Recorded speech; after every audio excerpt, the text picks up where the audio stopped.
Assalamualaikum warahmatullahi wabarakatuh. Saya Mas Yuni Hutasu, dosen STEMIK di Triguna Dharma. Saya menjadi dosen di STEMIK Triguna Dharma terhitung sejak tahun 2018. Saat ini saya diberi kesempatan untuk mengikuti program sertifikasi dosen. Pada kesempatan ini saya akan mengajarkan mata kuliah data mining, mata kuliah wajib untuk mahasiswa sistem informasi semester 7. Adapun jumlah SKS dalam mata kuliah ini adalah sebanyak 3 SKS. Pada kesempatan ini saya akan memaparkan bagaimana terkait RPS dari mata kuliah ini dan bagaimana pengajaran di dalam kelas. Berikut ini adalah RPS yang digunakan di STEMIK Triguna Dharma yang dirancang bersama dengan tim pengembang RPS yang diketuai oleh Bapak Diki Nopriansah ya dalam pembelajaran kita selama 1 semester ini, bahwa kita akan mempelajari beberapa capaian yang diharapkan oleh prodi ya. Yang pertama itu di sini tugas kita ya sebagai orang Indonesia, sebagai manusia, yaitu kita harus menjadi masyarakat yang beriman, bertakwa, dan berakhlak mulia, berkarakter, dan dengan nilai-nilai Pancasila. Dan sebagai mahasiswa, tujuan pendidikan kita yaitu salah satunya dalam mata kuliah data mining ini adalah mampu menerapkan prinsip-prinsip ilmu komputer dan pengembangan sistem. Selanjutnya di sini adalah keterampilan umum. Kita mampu merancang solusi berbasis teknologi. Selanjutnya keterampilan khusus. Dalam hal ini adalah pemanfaatan teknik data mining untuk penyelesaian permasalahan yang ada di dunia nyata. Kemudian capaian pembelajaran mata kuliah data mining ini adalah menjelaskan konsep data mining dan komponen-komponennya. Kemudian capaian yang selanjutnya adalah mahasiswa memahami metode yang ada di dalam data mining ini. Selanjutnya mahasiswa memahami algoritma. Selanjutnya, mahasiswa menerapkan konsep dalam kehidupan sehari-hari. Kemudian menggunakan alat atau tools pembangunan data mining. Nanti dalam hal kita diharapkan kita bisa merancang sistem yang digunakan untuk pengujian data mining ini. Adapun sub CPMK-nya adalah kita memiliki 9 CPMK yang pada dasarnya adalah diharapkan mahasiswa memahami tekniknya, kemudian nanti ketika memahami tekniknya, mahasiswa juga tahu klasifikasi dari metode yang digunakan, baik itu metode-metode yang umum. Di pertemuan-pertemuan selanjutnya nanti metode ini akan kita kupas tuntas beserta studi kasusnya.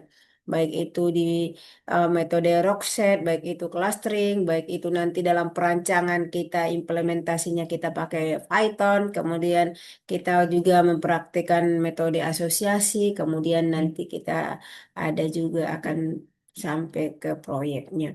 Oke, di dalam modul pembelajaran kita ada 14 bab ya. Dalam hal ini nanti modul ini akan saya share secara lah daring ya pada mahasiswa.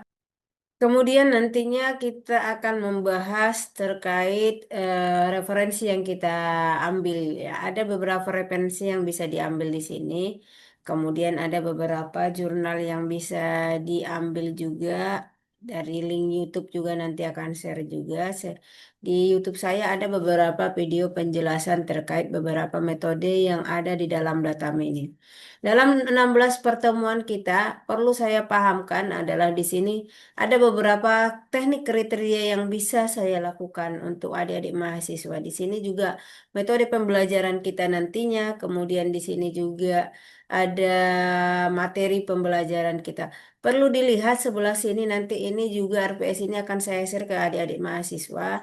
Di sini ada bobotnya ya, ada bobotnya. Kemudian di sini juga ada poin-poin penting materi ini yang harus kita lihat, kemampuan-kemampuan yang harus kita miliki setelah melakukan pembelajaran ini. Jadi, di pertemuan 1, 2, 3, 4, 5 sampai 7 itu adalah materi. Nah, tapi materi ini juga akan saya berikan pembelajaran ada metode beberapa metode yang bisa digunakan ya, ada waktunya juga. Kemudian di sini juga ada metode pembelajaran saya berdasarkan studi kasus, kemudian nanti diskusi. Kita akan lebih banyak, lebih santai ya adik-adik semuanya. Nah, kemudian ini beberapa materi. Kemudian di pertemuan 8 kita ada namanya evaluasi pembelajaran atau yang sering disebut dengan UTS. Oke, di pertemuan 9 juga kita masuk pembelajaran materi. Di sini juga nanti saya akan merancang studi kasus. Ini kita pembelajaran metodenya ini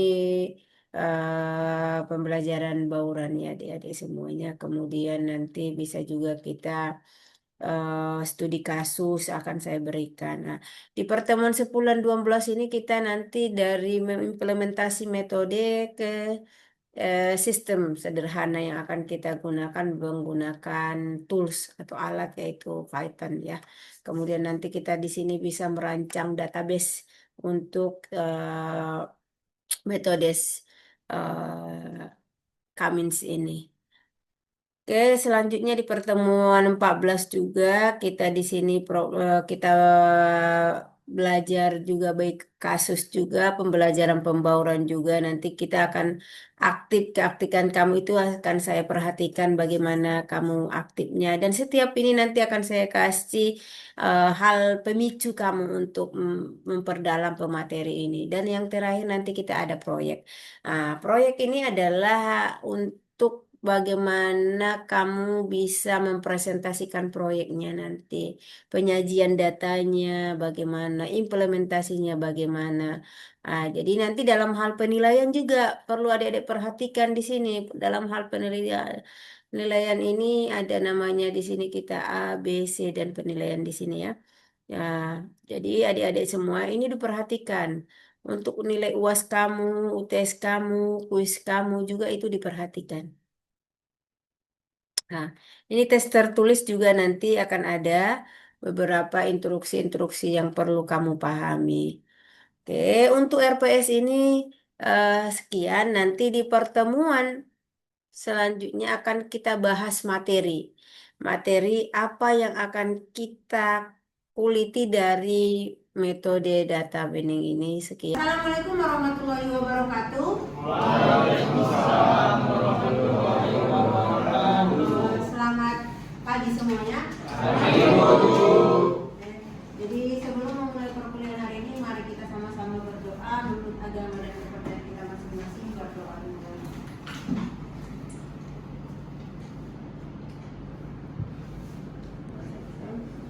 Pada pertemuan kedua hari ini kita akan membahas tentang materi masih dari data mining, mata kuliah data mining ini ya. Jadi di sini kita akan membahas secara lebih detail tentang data mining. Di minggu pertemuan sebelumnya kita sudah membahas tentang konsep dari data mining itu sendiri. Jadi ini kita sudah bahas minggu sebelumnya. Tapi walaupun seperti itu saya akan bertanya ya tentang kira-kira dari pertemuan kita sebelumnya data mining itu apa sih yang kamu ketahui tentang data mining ya? Yang kamu ketahui tentang data mining apa nih? Iya, pemrosesan data. Jadi penambangan data. Jadi secara teori kita sudah bahas di pertemuan awal tentang data mining, bahkan dalam klasifikasinya, bahkan cabang-cabang ilmu dalam data mining ini kita juga sudah bahas. Bahkan dalam implementasi juga bahkan banyak penggunaan data mining ini. Contohnya kemarin di mana penggunaan data mining? Penggunaannya contohnya apa? Perpustakaan, apalagi? Supermarket, apalagi? Kantor, pemrosesan, keputusan. Jadi penggunaan data mining ini sangat banyak. Ya. Jadi sebelum saya masuk materi baru, saya mau review dulu pemahaman kamu tentang materi baru. Saya akan kasih kuis ya. Jadi kuisnya ini kita main modelnya model games. Jadi kita pakai aplikasi Ya, aplikasi yang udah biasa kita gunakan ya, aplikasi Kahoot. Jadi silakan adik-adik semuanya buka handphonenya, buka kahoot.com.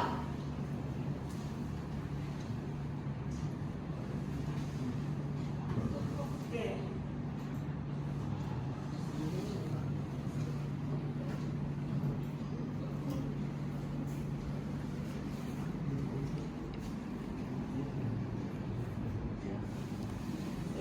Karena tadi absen, kita pakai jaringan lokal. Ini saya balikkan ke jaringan internetnya.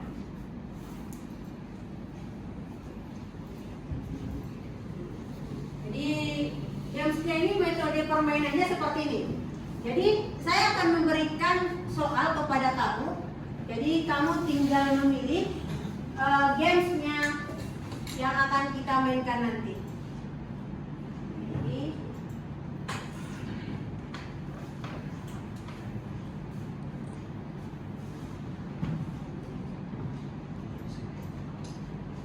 oke. Ini ada barcode. Barcode ini bisa kamu gunakan untuk masuk ke kuis saya ini. Oke.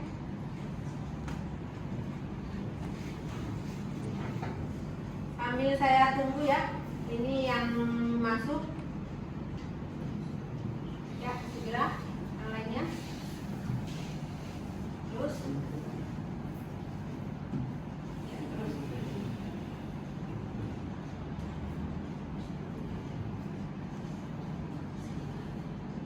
Oke, kita mulai ya.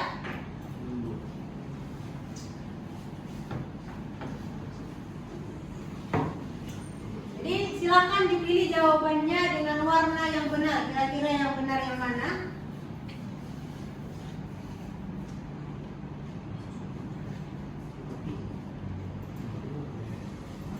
Ini akan langsung saya review ya. Jawabannya ini ya. Jadi seperti tadi sudah saya review. Yang pertama adalah apa yang dimaksud dengan data mining. Di sini jelas bahwa teori kita dalam minggu pertemuan awal bahwa data mining adalah proses menemukan pola, menemukan informasi baru yang dari tumpukan data yang banyak. Oke, next, ini langsung keluar nilainya.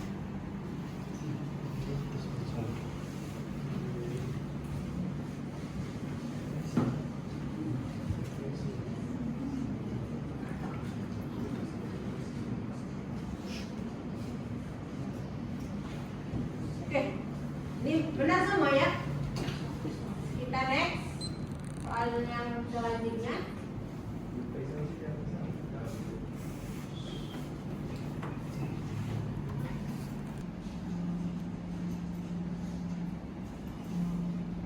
Oke. Jadi itu dia, dari games ini saya bisa melihat bagaimana perkembangan pengetahuan kamu dari materi yang saya ajarkan di dalam kelas kita. Saya lanjutkan lagi. Jadi dari evaluasi kuis yang saya berikan tadi, saya bisa simpulkan 80% tentang pemahaman dasar data mining ini sudah terpenuhi. Maka kita loncat ke materi yang kedua. Materi yang kedua ini membahas lebih luas lagi tentang data mining. Jadi ada yang mengatakan bahwa KDD ini sama dengan data mining. Sebenarnya konsep yang sebenarnya adalah data mining bagian dari KDD. Saya ulangi lagi dan saya garis bawahi. Data mining bagian dari KDD. Karena proses dari KDD itu bukan hanya dalam data mining saja, tetapi banyak proses yang dilalui dalam proses KDD ini. Banyak proses yang dilalui dalam KDD. Yang mana dalam sebuah KDD ini kita perhatikan gambar yang saya berikan ini. Ya. Di mana gambar ini analogi sebuah data yang besar, big data, baik itu data kesehatan, baik itu data politik, baik itu data sosial, baik itu data pendidikan. Ini maka dalam sebuah implementasi kehidupan analisis data, kita harus melakukan yang namanya pemilihan data. Kita pilih topik yang akan kita ambil. Contoh, topik yang saya ingin ambil adalah data perbankan. Di dalam bank, data ini banyak, tetapi terkadang data ini ketika diolah akan mendapatkan sebuah pengetahuan yang baru. Pengetahuan yang baru adalah di sini adalah kira-kira dari nasabah kita ini siapa yang kira-kira akan kita berikan ketika mereka peminjaman tadi, contohnya KPR, siapa yang akan kita berikan bantuan dana tadi, atau siapa yang akan kita proses tadi. Maka kita pilihlah datanya. Dalam proses pemilihan data ini, ketika sudah dipilih, pilih lampu gitu ya kan. Ketika sudah dipilih, maka dia menjadi target. Dia menjadi apa? Target. Setelah data target ini masuklah kita ke proses yang kedua, ada namanya pra-processing atau pra-pemprosesan. Dalam pra-pemprosesan, apa yang kita lakukan di sana? Kita bersihkan datanya. Data yang tidak relevan, data yang typo, data yang tidak memiliki makna, data yang tidak ada artinya, atau yang salah penulisan, itu kita bersihkan. Datanya kita bersihkan. Ketika data itu sudah diproses, dibersihkan, maka menjadilah dia data pre-processing. Data pre-processing ini yang sudah tidak ada lagi tiponya, sudah bersih, kita proses lagi menjadi data yang namanya transformasi. Data transformasi ini maksudnya di sini adalah tidak semua data itu bisa dilakukan perhitungan. Sedangkan di pertemuan sebelumnya, contoh data mining untuk metode clustering itu hanya bisa dilakukan data yang bersifat numerik. Hanya bisa yang melakukan perhitungan. Terkadang data ini dia bukan berbentuk numerik, maka kita lakukan namanya transformasi. Penyesuaian data. Apa? Penyesuaian data. Kita lihat, tergantung jenisnya itu pola yang mau dicari. Apakah datanya itu mau kita buat dalam bentuk jarak? Apakah dalam bentuk time series, waktu? Tergantung, kita sesuaikan. Maka ketika data ini sudah selesai dalam tahap pemrosesan, datanya sudah bersih, datanya sudah kita pilih, kita mau menggunakan metode apa, masuklah dia ke dalam proses data mining. Masuklah dia dalam proses data. Di mana pada proses data mining ini kita pemilihan tugas. Kita lihat dari data yang ada ini kita masukkan ke metode yang mana. Apa aja kemarin metodenya nih? Proses metode dalam data mining, clustering, asosiasi, klasifikasi, apa? Estimasi, prediksi. Kita pilih. Masing-masing ini juga punya teknik masing-masing. Kalau di clustering itu ada teknik yang namanya Cummins. Kalau di prediksi itu ada namanya regresi. Kalau di klasifikasi itu ada namanya C45. Ada namanya NAPI, bias, banyak. Maka proses data mining itu mencari pola. Nah, inilah kita dari data yang banyak tadi, kumpulan data yang menumpuk, big data itu kita cari pola. Kita cari apa? Pola. Pola. Sebagai bahan ajar juga saya sudah upload di YouTube saya materi tentang lebih luas lagi tentang data mining ini, data seperti apa yang bisa diolah. Jadi polanya ini contoh dalam sebuah bisnis, sebuah penjual, proses penjual atau bisnis, prosesnya itu kita bisa menjadi target market dari komen-komen, review yang ada di dalam toko online shop. Itu bisa menjadi sebuah pengetahuan baru. Kira-kira yang banyak di mana? Bisa menjadi evaluasi. Bisa menjadi evaluasi. Bagaimana cara mengklasterkan sebuah konten itu trending atau tidak? Itu bisa menggunakan analisis data sentimen. Bahkan Meta, Facebook bisa mengklasifikasikan psikologi orang melalui emot yang kamu berikan di media sosial. Itu analisis sentimen. Itu dilakukan. Maka dalam data mining ini banyak yang bisa kita gali, banyak yang bisa kita temukan. Strategi baru dalam dunia bisnis bisa. Bahkan keputusan dalam sebuah kebijakan bisa dibantu dengan adanya data mining ini. Maka proses yang terakhir, ending dari sebuah data mining itu adalah, atau KDD itu adalah evaluasi. Evaluasi. Maka dari dilakukannya tadi perhitungan sampai menemukan data, di mana kita tahu kalau memprediksi kita gunakan metode prediksi, kalau kita mau estimasi jarak kita gunakan metode estimasi.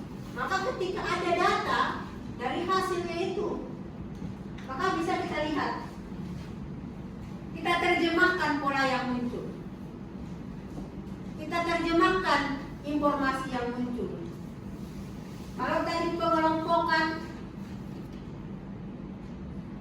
kalau tadi contoh di awal itu ada namanya proses KPR, itu bisa diputuskan diterima atau tidak diterima berdasarkan data yang sudah masa lalu.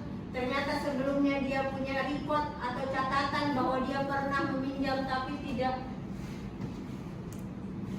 atau tidak sehat. Maka itu menjadi record yang bisa digali untuk memberikan sebuah keputusan deal atau tidak deal sebuah KPR tadi. Maka dalam proses KDD ini, inilah endingnya. Kita berharap dari proses KDD ini kita bisa mendapatkan sebuah informasi yang baru atau pola yang baru. Hah?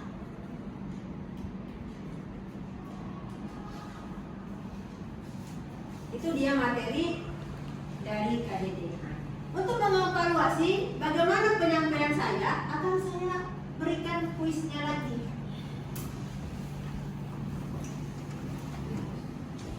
Tapi sebelum ke kuis, ini akan saya absen tadi.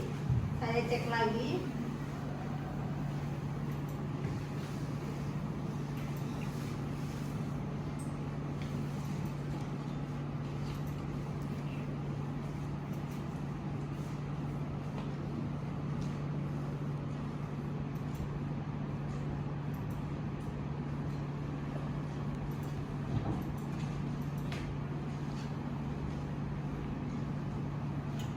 Ini yang John, orangnya di mana deh? Di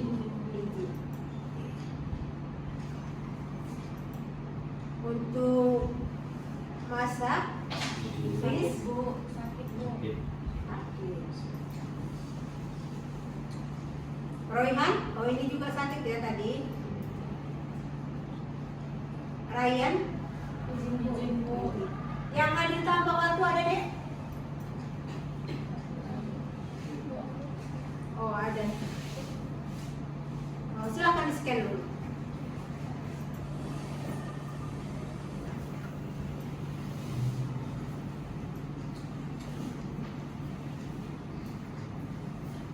Oke, jadi kita lanjut ke kuisnya.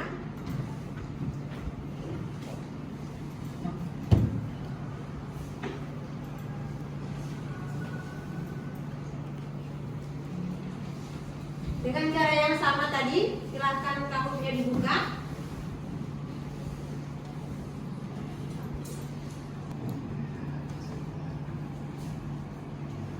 Saya mulai ya.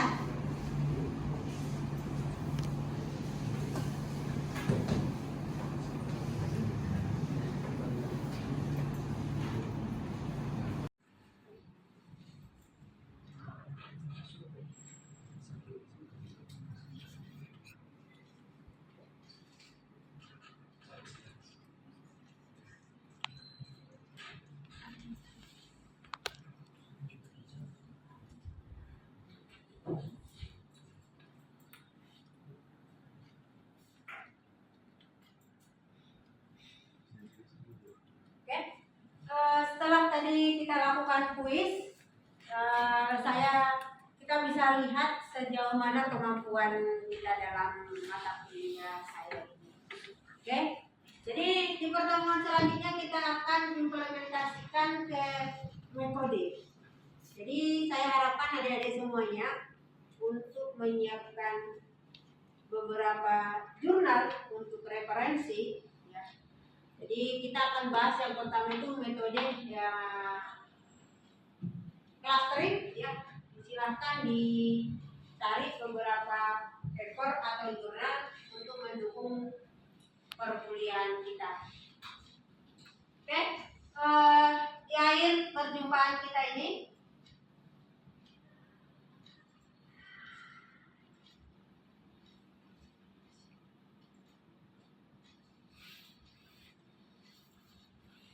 jadi kalau ada yang tidak dimengerti bisa di forum diskusi grup kita, di chat, ditanya gitu ya. Dan referensi modul yang saya berikan ya, beberapa case-case yang sudah saya kasih di grup kita itu dipelajari. Jadi sekian perjumpaan kita hari ini, saya akhiri. Assalamualaikum warahmatullahi wabarakatuh. Waalaikumsalam warahmatullahi wabarakatuh.